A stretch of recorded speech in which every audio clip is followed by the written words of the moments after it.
Hi everyone, this is Tom Ray, one of the program coordinators of the Gear Up program. I wanted to talk to you today about the American College Test, also known as the ACT. Why is this test important? This is one of the 2 tests that you can take in order to get into the college of your choice, as well as win some scholarship money. The test typically consists of 4 subjects: math, English, science, and reading. There is also an optional writing component that you can take. It depends on what school you're going to for whether or not you should take the writing component. The average fee for the ACT as of this year is $52 per test without the writing section and $68 with the writing section. Everyone in the Clark County School District in the 11th grade will take this test for free. Students will have the option of paying for more testing if they choose to retake the test. You can see your high school counselor for fee waivers as well. The SAT stands for the Scholastic Aptitude Test, and this test is the alternative to the ACT.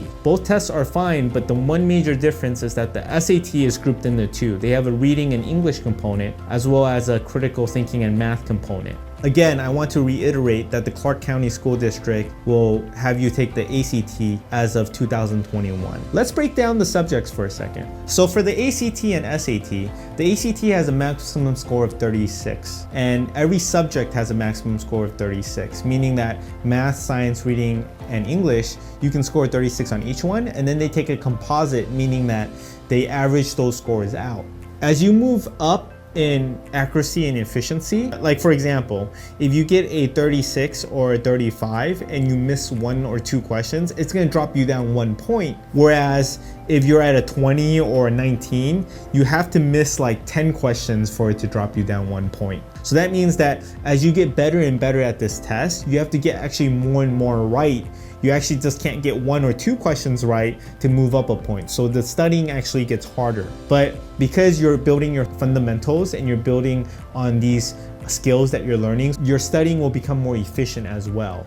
So you can't skip off on that study time. For the ACT, the math section has 60 questions within 60 minutes. The reading section has 40 questions within 35 minutes, and same for the science section. The writing section has 1 essay that you have to complete in 40 minutes. For the ACT, as of today, the maximum writing score is a 12 and the minimum writing score is a 2. The average ACT writing score right now is between a 6 and a 7. As for the SAT, currently in 2021, the maximum score for the SAT is a 1600 and the minimum score is a 400. The SAT is broken up into 3 sections consisting of 4 tests and an optional 4th section, the SAT essay. The total time for the SAT is 180 minutes, which is 3 hours, and that's not including breaks. And the SAT essay is 50 minutes. There's a reading section that is 65 minutes with 52 questions, a writing and language section, 35 minutes with 44 questions, a math section with no calculator, and it's 25 minutes with 20 questions, and a math section with a calculator, which is 55 minutes and 38 questions. Remember, for the SAT, there are 2 sections: evidence-based reading and writing, and math. Both sections have a minimum 200 score and a maximum of 800 score. There's also an optional essay portion with a minimum score of 2 and a maximum of 8. You're graded on reading, analysis, and writing.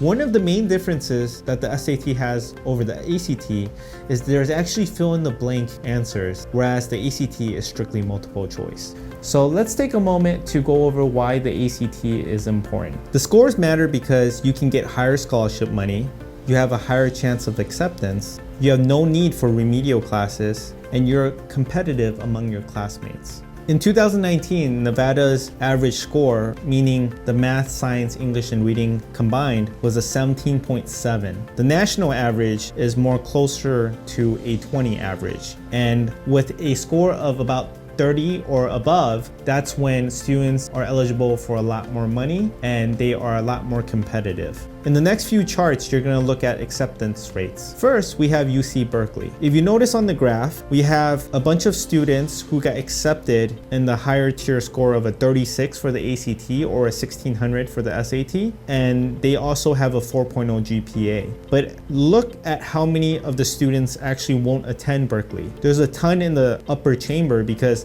many of these students were accepted to so many other schools that they have a variety of choices. If you look at the students with the red dots who were denied, those with a lower score and a lower GPA all fall in the lower chamber of this graph. So as we can see, a higher score and a higher GPA is what gets you accepted. Now let's look at an Ivy League school. If we look at the next chart and we look at Harvard, notice that it's overwhelmingly red. So many students who apply to Harvard will not get in. Most students who do apply need to at least score 28 at the minimum for the ACT, and all of them almost have a 4.0 GPA. So as we can see, the higher your score is, the more likely it is that you'll be admitted to these schools and you become more competitive and you'll have options. Next, let's look at this next chart and we can talk about scholarship money. We'll use UNLV as an example. Now, this chart was taken from previous years, so please go to your UNLV website or the college of your choice to see what their scholarship merit award ratio is, because those change yearly and they update them all the time. If we look at UNLV's Provost Scholarship, which is the highest ranking scholarship, you need at least a ACT score of 30 or 1390 on your SAT, as well as a minimum of a 3.8 GPA. If any of these fall below the threshold, that's going to limit your ability to get the maximum scholarship. If we look at the middle range, there's a UNLV Excellence Scholarship, and that scholarship ranges from 29 to 27 with an SAT score of 1350 to 1280, and you need a GPA range from 3.7 to 3.5.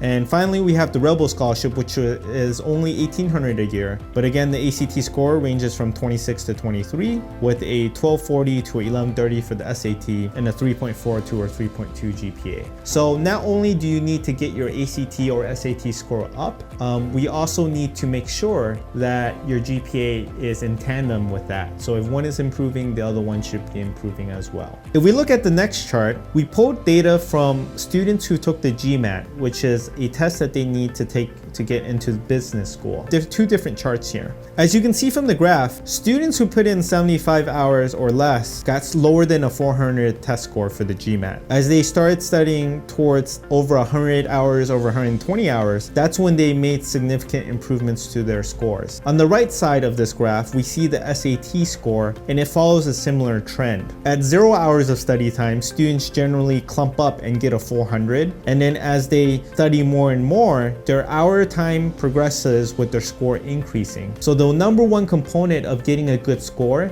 is consistent study time. So what is the proper preparation that you need to take in order to study for the SAT or ACT? The first thing that you need to do is to make sure that you're studying consistently. The one problem with these tests is that if you study on and off, there's a memory regression that happens. Many of you don't even remember what you ate last week, and how can you expect to remember what you learned on a math problem when that subject is much more difficult and intensive to learn? Or as something as a grammar rule where you have to memorize 10 different grammar rules. So when you do consistent studying and you review your material that you study at the end of each session, that's what's going to allow you to do better on these tests. And it's also going to have you study less because you don't need to spend extra time going over old material because you're reinforcing those things that you learn every single day. The best time to study is in the summer. That's why there's many summer camps that try to prepare you for the ACT or SAT. When you take these summer camps, they typically run anywhere from 40 to 80 hours, and you pay a big amount for them, usually $600 to $1,000, but they put you in a camp where it's about 40 hours a week, you're doing the test at home, you're getting in-class instruction, and generally students improve about on a 3-point average for these testing camps. However, you can actually imitate the same scores by making sure you do at least 2 to 3 hours every single day. So when you study for the ACT, you want to make sure that in the beginning you start slow. Just start off when you're studying in school and you have classwork, but do 15 minutes a day every single day. Then you can work that up to 30 minutes. And when you are finally done with school and don't have classes in the summer, that's when you want to take it very seriously and do about 1 hour to begin, then 2 hours, then 3 hours. To get a perfect score in the ACT, if you're averaging like say the Nevada average of a 17, it's gonna take a lot of time. You're gonna need about 200 to 300 hours of studying, because you're gonna also have to relearn old material that you might not have learned the first time. A great way to learn this material is through Khan Academy. With Khan Academy, you will be able to learn the geometry that you might not have learned in 6th or 7th grade because you didn't have that teacher that connected with you. And same with the grammar rules for English. They have over 100 videos of grammar instruction where you can watch those and improve your understanding of how to punctuate, how to use certain verb tenses, plural or non-plural noun agreements. There's actually many different subjects that you'll have to learn and master to do well on this test. What I see in my students that help them the most is to break down this test into sections and subjects. The test is very overwhelming to learn all 4 subjects at once. So what you want to do is specialize on one subject at a time. Meaning that if you're struggling with English, go through the Khan Academy section and focus on the English section so you learn the proper grammar usage, the proper noun and verb agreements, proper adverbs, adjectives, all of those things, and make sure that you study that every day and you practice and practice. Because once you're done with that subject, you will be able to have mastered it and commit it to your long-term memory. And from English, then you can move on to math, to reading, and to science, but that's what you would do. You would want to break it up into different parts. Finally, when we talk about the ACT, we also want to set a really big goal. So as far as orchestrating a goal for the ACT or SAT, first thing is you need to learn the methods and approaches to solving those ACT problems, as well as general test taking strategies. So some students actually get really nervous or they have testing anxiety. Do you have an individualized learning plan or a specialized learning situation? If you do, you can call the number listed below to speak to a live ACT representative. This guide will help you not only register for the test, but you can also get special accommodations, meaning that if a typical person has 3 to 4 hours to take the ACT, you might get 6 to 7 hours to take it because of your learning situation. So do everything you can to make sure you put yourself in the best situation to get the best score. Another thing is we need to make sure that you write down an effective organization plan. So whether that be 1 hour a day, 2 hours a day, 30 minutes a day, it should be written down on paper, and you should communicate that to yourself and make sure you uphold that agreement. So hold yourself accountable. Finally, after you have your plan and you have these concepts that you're learning from Khan Academy or various different things, you can begin to study and practice. So what I mean by practice is there's plenty of practice exams that are available to take, and you can find some of them in the link below. We'll link you to some live practice tests so that you can get accustomed to how the test looks like. Also, I recommend purchasing or borrowing the Real ACT Prep Guide from the library. This book is it's actually the best book on ACT preparation because it's written by the creators of the ACT and they include real tests on there. Another really good book is the Black Book for ACT. This book goes over overall strategies and different ways of tackling problems. So the red book is more for actually getting practice exams, 5 practice exams to be exact, and the black book is more for overall strategies and how to approach the test. I cannot stress how important this is. I've worked with many students who, after we've gone through tutoring or we've practiced a long time, what they end up doing is getting a 4 or 5 point higher score, and then they think they're good now because they hit the score that they want. So they don't study for 2 to 3 weeks, and what ends up happening is they actually score the same on test day or worse. So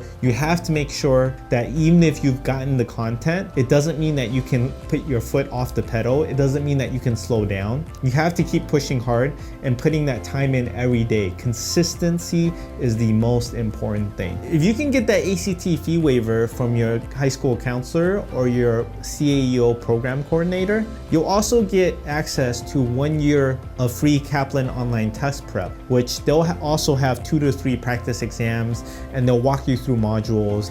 It's normally about $99 or so to subscribe for this, but you'll also get that for free and it'll also help boost up your score.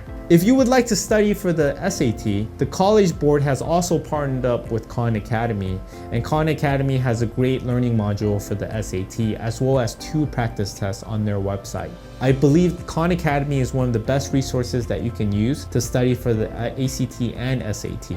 One thing that's going to help you to prepare for these tests is self-guided videos. We will provide links below in the description of this video to some of the best YouTubers that actually go through guided tests with you. That is one excellent way to study for this test. Another excellent way is to do a live proctor exam, meaning that there's a timer and you are actually placing yourself in the testing environment. To close off our conversation on these tests, make sure you talk to your high school counselor so you can get a free test waiver. This test waiver will cover that $60 or so fee for the ACT, and they might even have one for the SAT.